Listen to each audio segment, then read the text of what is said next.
March 14, 2026, 2:15 a.m. Novorossiysk Harbor, 23 sea drones, 5 Russian warships, 1 coordinated strike. By 3:40 a.m., the Black Sea Fleet's last safe anchorage would be burning. This wasn't improvisation. This was the culmination of 2 years of evolution in unmanned naval warfare, a doctrine that Ukraine built from nothing, tested in blood, and perfected one strike at a time. No navy, no destroyers, no submarines, just ingenuity, courage, and 23 autonomous platforms skimming across black water at 40 knots. I'm your host at Warships TV, where we analyze the battles that change wars. And today, we're breaking down the single most devastating naval drone operation in modern history. An operation that forced Russian admirals to question whether their fleet has anywhere left to hide. Let's start at the beginning. To understand why March 14th mattered, you need to understand what Novorossiysk had become for the Russian Navy. After Ukraine systematically dismantled Russia's naval presence in occupied Crimea, sinking the Moskva, crippling the landing ship Novorossiysk, damaging patrol boats and logistics vessels throughout 2023 and 2024, the Black Sea Fleet retreated.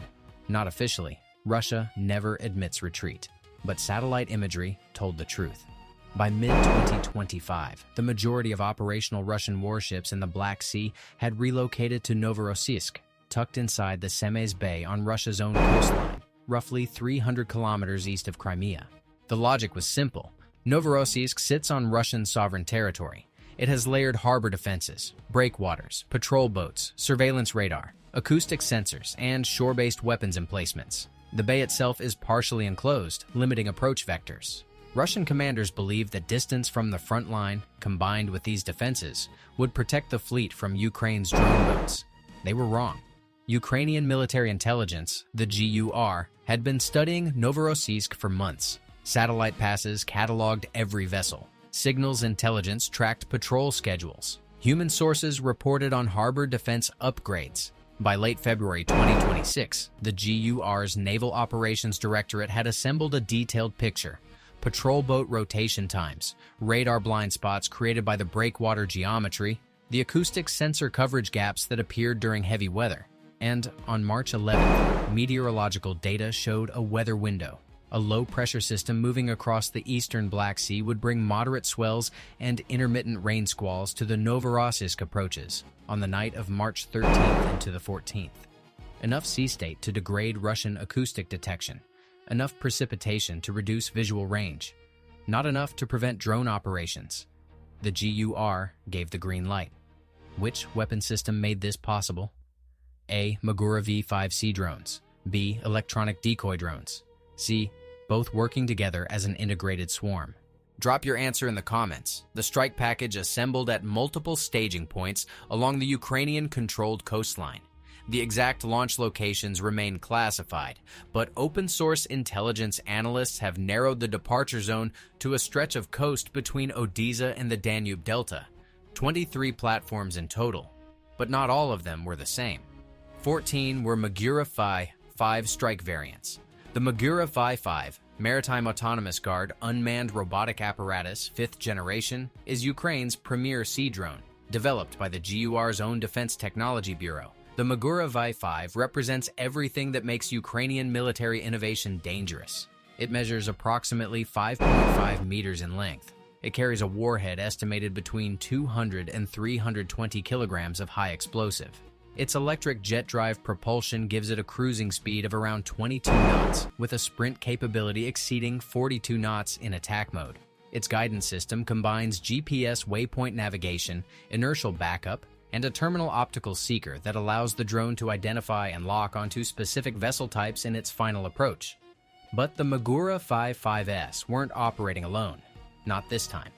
9 additional platforms accompanied the strike drones. These were electronic warfare and decoy variants, a newer addition to Ukraine's unmanned naval arsenal that had only been hinted at in previous operations. These decoy drones carried radar reflectors designed to mimic the signature of a full-size Magura V5 on Russian detection systems. Some carried active electronic emitters that broadcast noise across the frequencies used by Russian patrol boat radars. Others reportedly carried acoustic decoys, small underwater transducers that replicated the sound signature of jet drive propulsion to confuse hydrophone arrays. The concept was borrowed directly from air warfare doctrine. Use electronic warfare and decoys to saturate enemy defenses, create confusion about the true axis of attack, and open gaps for the actual strike platforms. It was the first confirmed use of this multi-domain swarm concept in unmanned naval combat. The 23 drones launched in staggered waves beginning around 11 p.m. on March 13th. They traveled independently, following pre-programmed routes that kept them in international waters for as long as possible before turning northeast toward Novorossiysk. The transit distance, depending on the launch point, was between 400 and 550 kilometers. At cruising speed, that meant roughly 8 to 10 hours of autonomous navigation across open sea. Stay with me, because what happens in the next 18 minutes of this story destroys an entire formation and rewrites the rules of naval defense. The first detection came at 2:07 a.m. local time on March 14th. A Russian patrol boat, believed to be a Project 03160 Raptor-class fast patrol boat, operating approximately 12 nautical miles northwest of the Novorossiysk outer breakwater, picked up contacts on its surface search radar. Multiple small returns moving at moderate speed, bearing southeast. The Raptor's crew reported the contacts to the Novorossiysk Harbor Defense Command Post. This was the decoy wave. 5 of the 9 electronic warfare drones had been programmed to approach from the northern arc, a wide, sweeping route that brought them within detection range of the outer patrol line. They were traveling in a loose formation at around 18 knots, their radar reflectors and electronic emitters creating returns that looked on Russian radar screens like a formation of Magura V5 strike drones bearing down on the harbor's northern approach channel. The Russian response was immediate and predictable. Harbor defense went to full alert. 2 additional patrol boats surged from their moorings inside the harbor to reinforce the northern perimeter. Shore-based searchlights activated along the northern breakwater. Machine gun positions manned. The harbor defense commander oriented his assets to meet the incoming threat from the north. At 2:15 a.m., the Raptor-class patrol boat opened fire. Heavy machine gun tracer rounds laced across the dark water. The first decoy drone was hit and destroyed within minutes.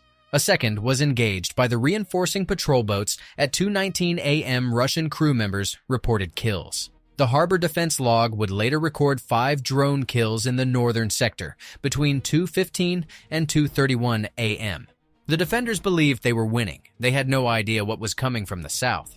While Russian attention focused on the northern approach, the main strike package, 14 Magura V5 drones and 4 remaining decoy platforms, had been following a completely different route. Their approach vector came from the southwest, exploiting a radar shadow created by the geometry of the outer breakwater and the commercial port facilities on the southern shore of Sems Bay. The rain squalls that had been intermittently sweeping across the bay provided additional concealment, reducing radar effectiveness during the heaviest precipitation. The 4 decoy drones in this group had a different mission from their northern counterparts. Instead of attracting attention, they were jamming. Their electronic emitters targeted the specific frequencies of the shore-based surveillance radar covering the southern breakwater gap. The jamming wasn't powerful enough to completely blind the radar, but it degraded its ability to detect the low-profile Magura V5 drones amidst the sea clutter amplified by the moderate swell conditions. At 2:28 a.m., the first Magura V5 cleared the southern breakwater gap and entered the inner harbor. No alarm sounded for the southern sector. The defenders were still engaged in the north. The 14 strike drones had been pre-programmed with target assignments based on the GUR's intelligence on vessel locations within the harbor. But the terminal phase wasn't purely autonomous. Evidence suggests that at least some of the drones were receiving real-time guidance updates, possibly via satellite data link or through a relay drone operating at higher altitude outside the harbor. This allowed operators back in Ukraine to refine targeting as the drones entered the harbor and acquired their targets on optical seekers. The first impact came at 2:33 a.m. A Magura V5 struck the port side of the Vyshny Volochysk, a Buyan M-class corvette. The Buyan M is a small but heavily armed warship, 949 tons full displacement, 74 meters long, equipped with Kaliber cruise missile launch cells. The Vyshny Volochysk had been one of Russia's most active cruise missile platforms in the Black Sea, launching caliber strikes against Ukrainian infrastructure from the relative safety of Novorossiysk harbor. Its crew complement was approximately 52 sailors. The Magura V5 hit at the waterline, just aft of midships. The warhead detonated against the hull plating, blasting a breach estimated at 2 to 3 meters across. Water began flooding the engine room almost immediately. The blast also ruptured fuel lines, igniting a fire that spread rapidly through the aft compartments. 11 seconds later, a second Magura V5 hit the Vyshny Volochysk on the starboard quarter. 2 simultaneous breaches, engine room flooding, fire spreading.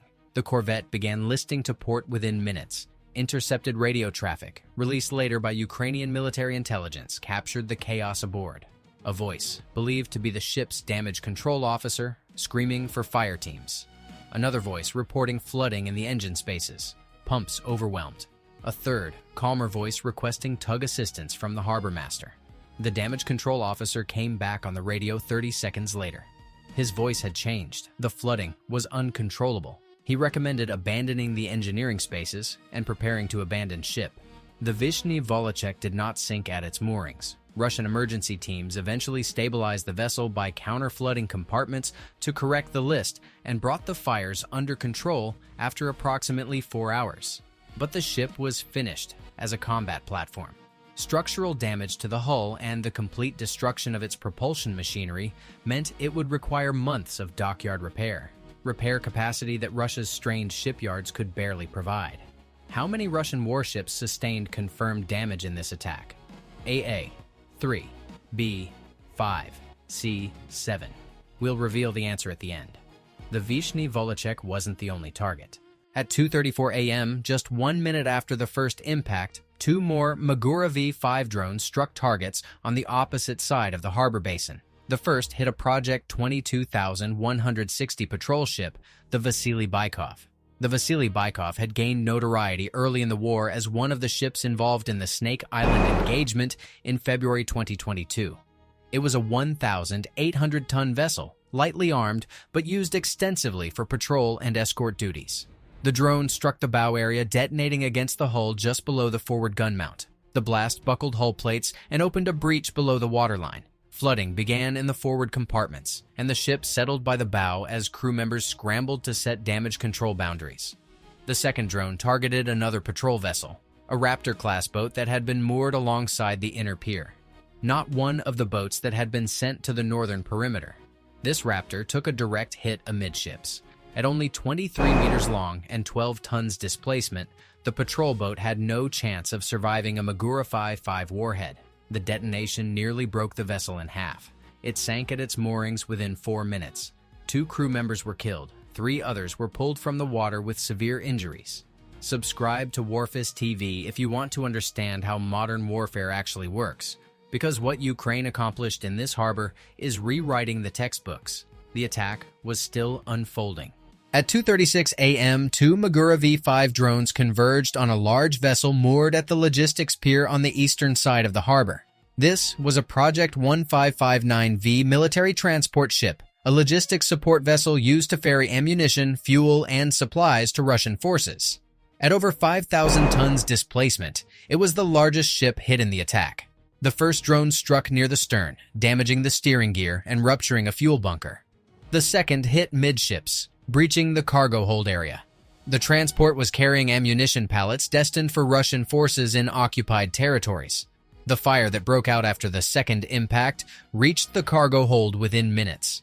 What followed was a series of secondary explosions that rocked the entire harbor basin. Ammunition, reportedly 152mm artillery shells and rocket motor components, cooked off in cascading detonations that sent columns of fire and debris skyward. Thermal satellite imagery captured by commercial providers showed the heat signature of the burning vessel distinctly visible from orbit, with secondary explosions continuing for over 90 minutes. The fifth confirmed hit came at 2:38 a.m. Another Magura V5 struck a second Project 22,160 patrol ship, the Sergei Kotov. The irony was not lost on Ukrainian social media. The original Sergei Kotov, the first ship in its class bearing that name, had been sunk by Ukrainian naval drones in March 2024 near occupied Crimea. Russia had assigned the name to a replacement vessel. Now that replacement was taking on water in Novorossiysk harbor, hit by the descendants of the same drone technology that destroyed its namesake.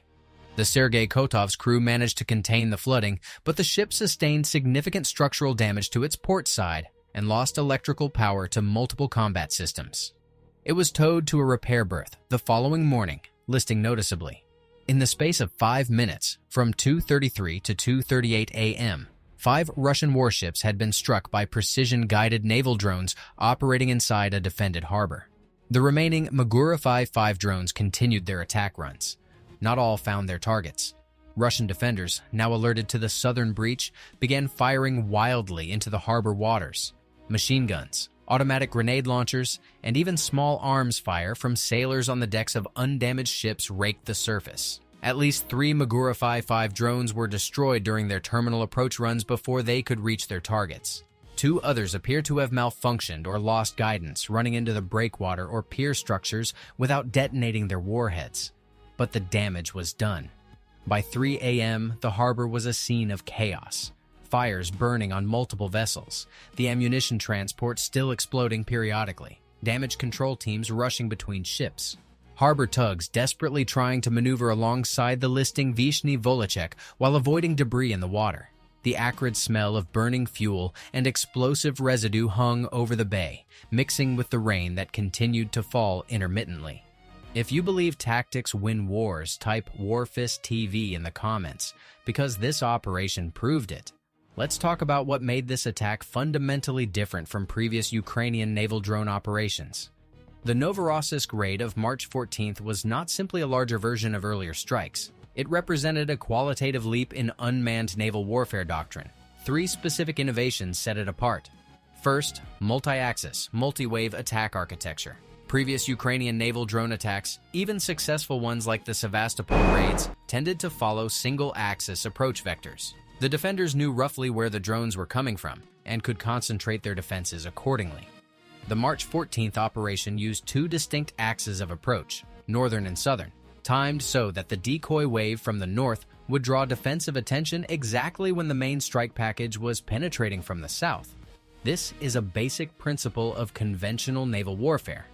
Feint with one force, strike with another. But executing it with unmanned platforms required precise coordination across dozens of autonomous and semi-autonomous systems operating without direct communication with each other during the transit phase. Second, integrated electronic warfare. The use of dedicated electronic jamming and decoy drones as an organic component of the strike package was unprecedented in unmanned surface vessel operations.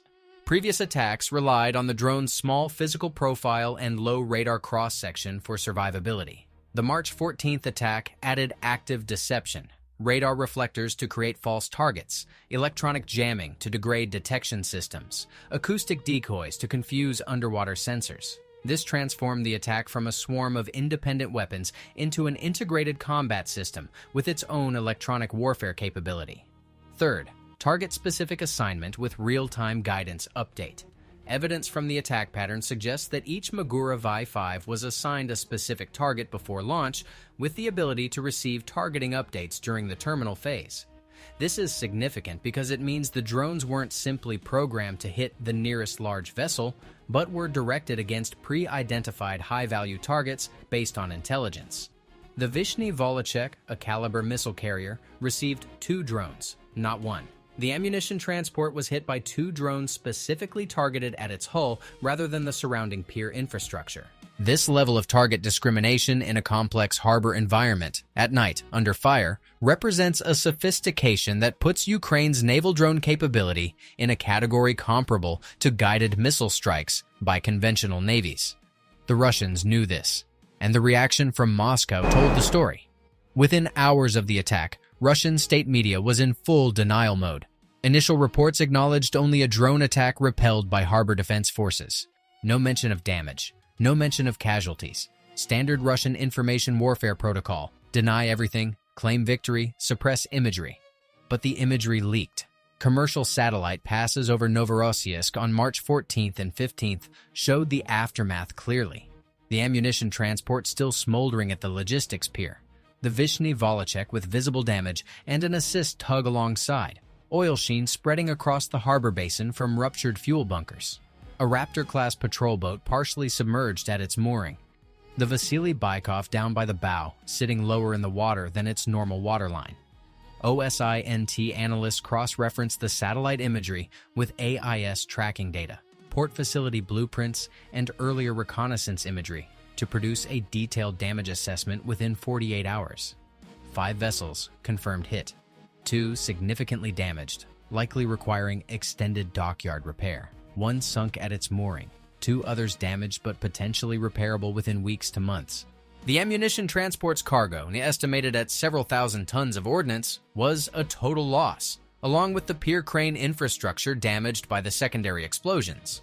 Ukrainian military intelligence published a summary on March 16th, accompanied by fragments of the intercepted radio traffic. The audio was devastating for Russian morale, sailors calling for help, officers arguing about damage control priorities, a harbor master demanding to know how the drones got inside the breakwater, and most chillingly, a voice on the command frequency stating simply, "Southern sector was undefended. They came through the south." Ukrainian General Staff reports placed the total estimated value of destroyed and damaged Russian assets at between $400 and $600 million.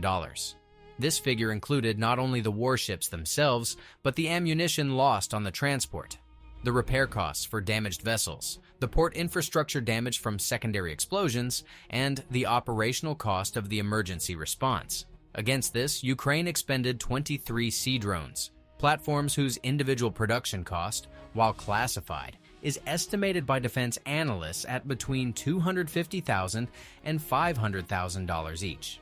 Even at the high end, the total cost of the strike package was approximately $11.5 million. A 50-to-1 cost exchange ratio, minimum. This is the mathematics that keeps Russian admirals awake at night. Ukraine doesn't need to match Russia's fleet ship for ship. It doesn't need destroyers, or frigates, or submarines. It needs ingenuity, intelligence, and a production line. Turning out Magura V5 drones faster than Russia can repair the damage they cause. What would NATO have done differently in planning this harbor assault? Comment your analysis below. The strategic implications of the March 14th attack extend far beyond the damage to 5 warships. Novorossiysk was supposed to be safe. That was the entire point of relocating the Black Sea Fleet away from Crimea. When Ukrainian drones began hitting ships in Sevastopol in 2022 and 2023, the Russian Navy's response was to retreat to a port on Russian sovereign territory, behind layered defenses, hundreds of kilometers from the front line. The message was clear. We'll operate from a position of safety and project power through cruise missiles launched from protected waters. March 14th destroyed that calculus. If Novorossiysk isn't safe, where is? The Black Sea Fleet's remaining operational options are severely constrained. Further east along the Russian coastline, the ports become smaller, less equipped, farther from the operational theater. Tuapse and Gelendzhik lack the infrastructure to support major warship operations. Sochi is a commercial and tourist port, not a military facility. The only other significant Russian naval base in the region is Tartus, Syria, over 1,000 nautical miles through the Turkish Straits, which Ankara has closed to warship transits under the Montreux Convention since the start of the full-scale invasion. Russia's Black Sea Fleet is running out of places to hide. This reality has forced what Western intelligence analysts describe as a fundamental reassessment of Russian naval posture in the Black Sea. In the weeks following the March 14th attack, satellite imagery showed an acceleration of dispersal measures. Warships were no longer clustered at Novorossiysk, but spread across multiple small anchorages, some barely more than fishing harbors. Mobile air defense systems were deployed to breakwater positions. Additional patrol boats were pulled from other theaters. Floating barriers and anti-drone nets appeared around key berths. These are the actions of a navy on the defensive, in its own territorial waters, against an enemy that doesn't even have a navy. Ukraine doesn't just use weapons. Ukraine invents new ways to fight. The drone operators who executed the March 14th strike represent a new breed of warrior. These are men and women, many of them young. many with backgrounds in technology and engineering rather than traditional military service, who have spent years refining the art of unmanned naval warfare. Each successful operation teaches lessons that feed into the next generation of tactics and technology. After the March 14th operation, a Ukrainian naval drone operator, identified only by their call sign Shkval, gave a brief interview to a Ukrainian media outlet.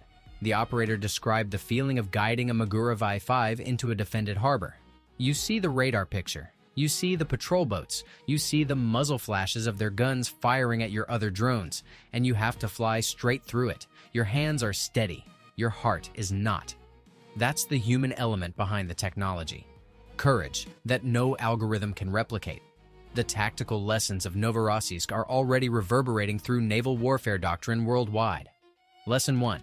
Harbor defense against unmanned surface vessels requires a fundamentally different approach than harbor defense against conventional threats. Traditional harbor defense assumes the attacker is large, detectable, and approaching from predictable vectors. Unmanned swarm attacks come from multiple axes simultaneously, use electronic deception to create confusion, and exploit the geometric constraints of breakwaters and port facilities that were designed for a different era of threats. Lesson 2.